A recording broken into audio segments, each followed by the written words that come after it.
Okay, my name is Abu Sunday from Class Social Technology. I'm actually a consultant with Kaduna State Government on land administration, a GIS analyst, but I'm a builder by profession. So I use MS projects in different level of projects, depending on which aspects. So MS project is not actually for any particular profession. As far as you are human being, you manage your life, you manage yourself, you manage your family, you manage your daily activities. So it's not that there's actually a unique project that you need to use Microsoft project for. No. As far as you have a time that you do some certain things, so you actually need to use such tools to do your schedule so that you have maybe you wake up in the morning, you can just pick the software and then program so time I need to do this, so time to so time I need to do this. And at the same time, you have started using the tools. Okay, this is basic Microsoft project terminology. All right, the first thing we have here is tax. Okay, as I said, I'm not doing project management training, so I don't need to start defining what is project management and then advantage or disadvantage of project management and all that. I'm not actually interested in that. Our most focus here is actually the practical section, but we need to go through some of those terminologies so that when if we are using them, it will not be that we don't know what we meant by that. Tax. Everybody has a tax, right? Every project has a tax. For example, if you go down here on these very materials, I have a sequence of construction for 2-bedroom flat. This sequence of construction was generated by AI, not me. Okay, what did I mean by generating by AI? There are a lot of AI websites that you can set. You can ask for a certain question and they actually generate it for you. Okay, so now you see, based on what AI generate, the first sequence is site preparation. That is to say, is the first task. Okay, that is the first task. So I use that to explain what is task. A task is an activity that needs to be completed in order to achieve the project goal. Then we talk about the summary task. Summary task is, for example, now I'll go back to here again. Now inside this site preparation, okay, there are some tasks that can still be found under site preparation. Okay, so under foundation, there are some other tasks like excavation, blinding, this and that. They can be, all of them can be under foundation, all right, or possibly under substructure as related to building. So I'm not only focusing on the building aspect actually, but in any project that you are doing, what I mean by the summary tasks is that there are some tasks that can be grouped. Okay, there are some tasks that can be grouped into a group, or you understand, you can group them and then create a summary for them, possibly a summary name or the summary duration for those tasks. Okay, so I can decide to say, okay, all my substructures, everything, all the activities under substructure are going to be summarized, and then I'll call it substructure. Okay, so summary task is a task that group together other tasks. Okay, then we talk about the milestone. All right, the milestone is a significant event in the project, such as the completion of the project deliverable. Now, every project every project manager knows which particular task or which particular stage of the project that is going to be classified as a milestone. Okay, for example, if you have a project, possibly, let me ask this question. Is Mujid and Sani, two of you, are you in construction industry? Like, are you in the field of construction? Yes. Okay. Sani, what about you? Sani, what about you? Are you in the Hello, you said what? I said, what about you? What is your field? What is your discipline, sir? Yes, I'm a builder also. Good, good. All right. So just that I'm trying to most of my examples, my I always talk about building or construction. That's what I want to actually confirm. But that's notwithstanding, Okay. we have other participants that are actually not in construction industry. But any of those, anything that I'm saying as related to, we are just using construction as an example, but any other project you can also apply it to. So I'm talking about milestone.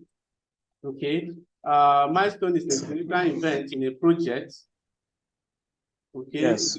Yeah, it's a significant event in a project, such as the completion of a major deliverable. For example, let's assume you want to build or let's assume you are carrying out a construction as a project manager, let's say in a riverine area or inside the river.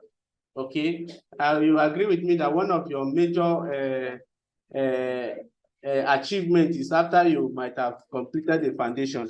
Okay, it will be a great achievement to that particular project. So you can set that as your milestone. Okay, so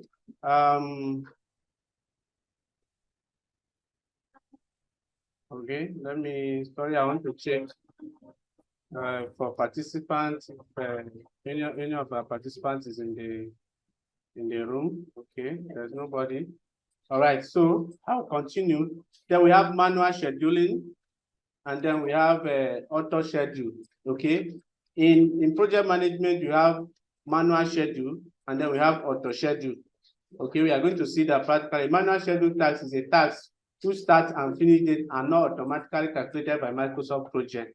So if you are using manual, even when we are going to use this Microsoft project, if you are using manual schedule, you are the one that's going to specify your start and finish dates.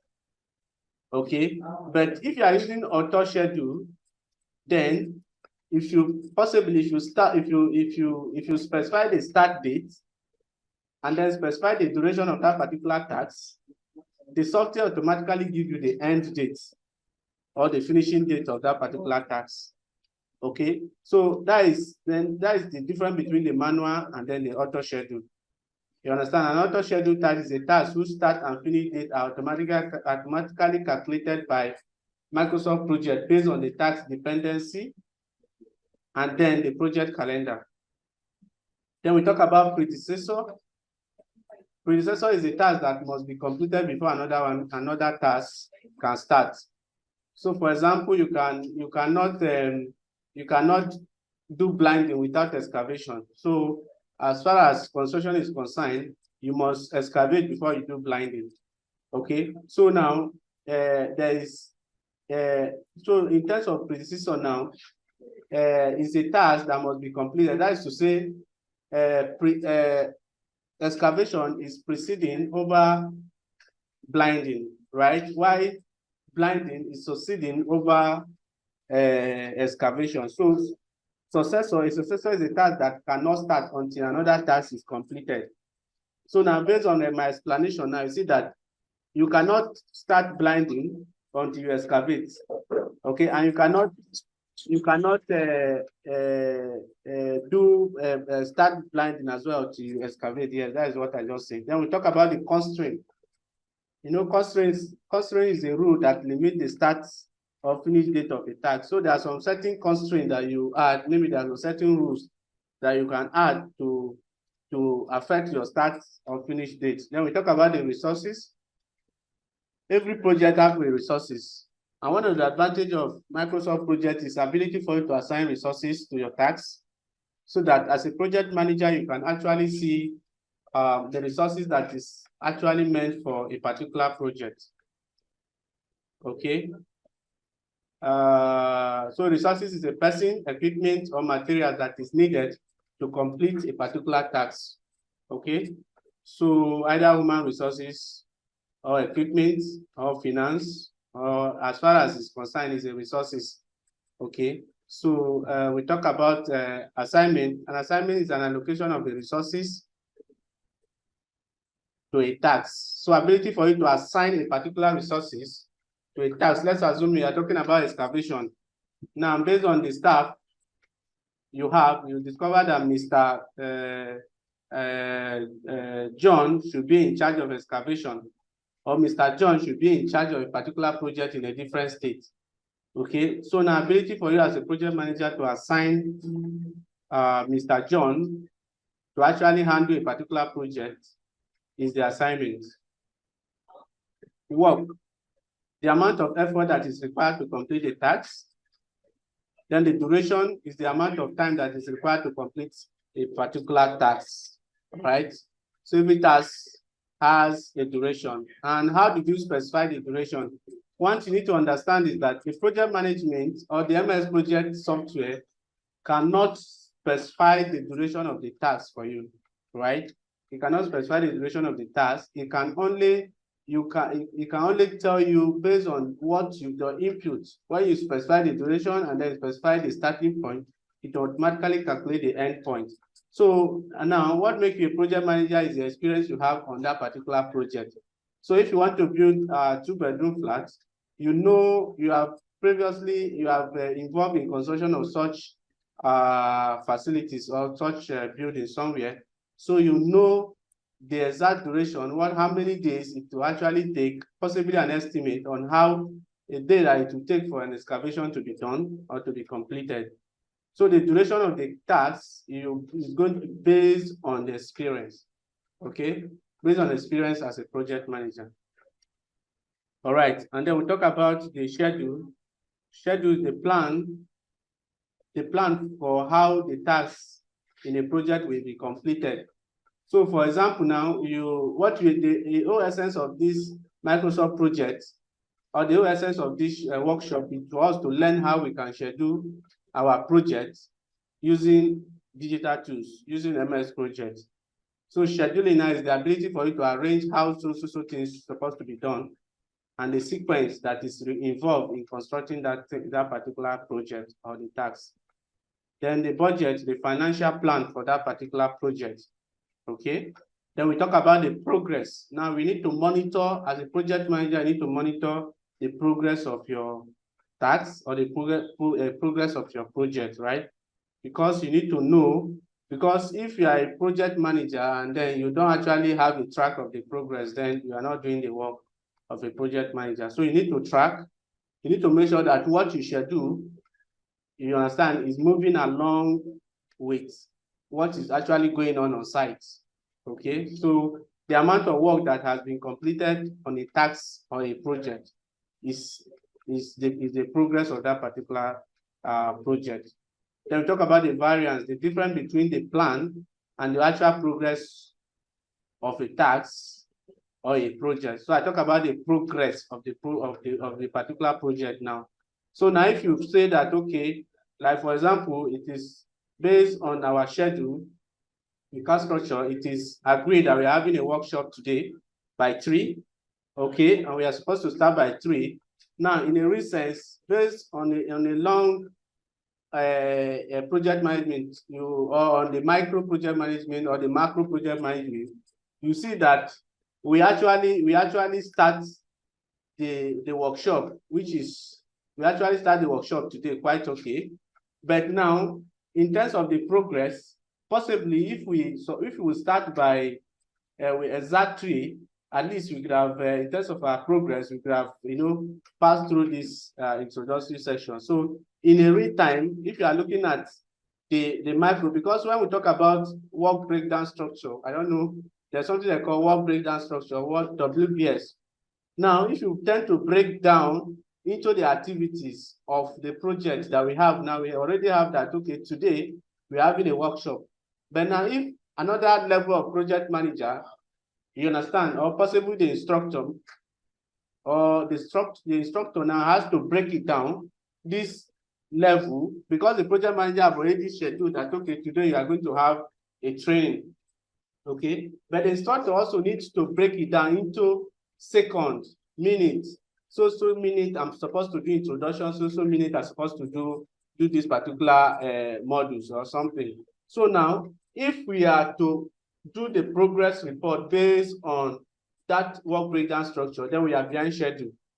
Okay, but if you are to do the progress report based on the project manager that actually specified that today we should do a workshop training, then it has nothing to do with the timing, right? Then we are on point, okay? At least the progress, there's no any variation.